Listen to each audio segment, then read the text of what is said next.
Project Management for Healthcare Managers. Week 7, Project Execution, Risk Management, HCML 375. Risk management during the monitor and control focuses on the last two items on this list, identifying triggers and planning contingencies. Identifying triggers is the early warning system to alert when things are about to go off track, and contingency is the plan to get the project back on track. This can be early corrective action or using our reserve funds to get the project back on schedule. To review, during the planning phase, the first step was to determine the level of risk, or how much is this business spending to avoid risk. This can be seen when an organization invests in compliance and creating a process to identify and use contingency. Then a list of risk issues are compiled. This may be from expert judgment, or asking the team on what could go wrong, or by organizational process assets, which is looking at the risk log of a previous project. The next step is to determine the risk weight by using a 2 or 3 point measuring system to determine how severe the issue would be if it occurred and what's the probability of occurrence. The risks are prioritized, and the risks with the high scores, which are severe and likely to happen, would be included on a risk log to watch for during a project. The process of identifying risks, prioritizing, and setting aside a reserve fund is primarily a planning activity. However, during a project, new risks may be identified.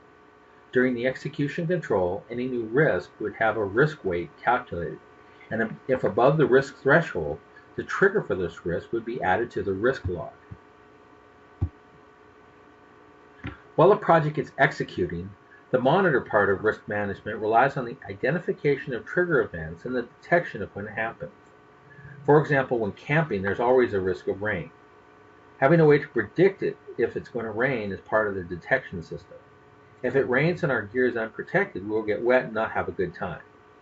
We could also get out our rain gear and mitigate the risk. Only our rain gear would get wet, but we would still have a good time. We could avoid the risk, and if there's a prediction of rain, we could go home before it starts. But what if we get out the rain gear or go home and it doesn't rain?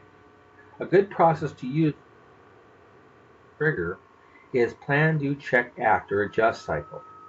If there is a trigger for possible risk, then having a plan to test or verify that the risk is actually occurring, and then to test it out for the do phase.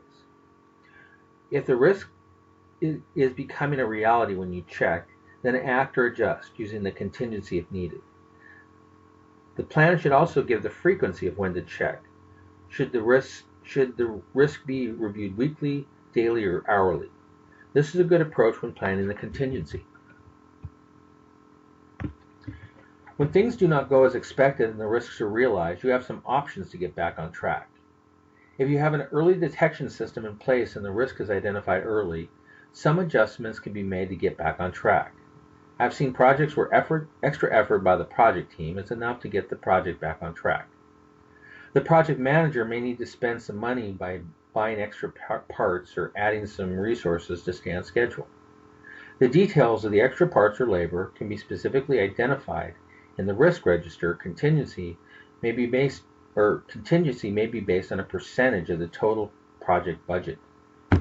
Once these extra funds are used, the focus is to get back to baseline on cost, schedule, and scope.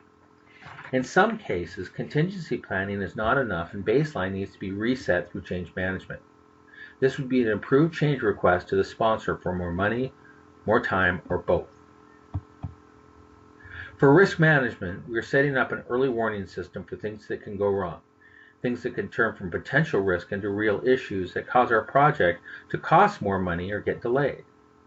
If the risks do start to occur and turn into issues, adjustments can be made while the issues are still small, or extra material or labor can be set up in the reserve to provide a contingency or way to fix things and get back on track.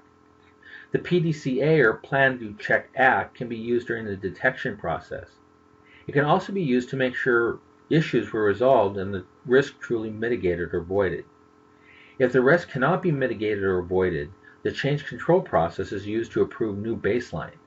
When used well, project managers can use risk management to bring value to a project, not tripping over the same project that was encountered in the last project, or being able to anticipate potential obvious roadblocks can make a difference in your project.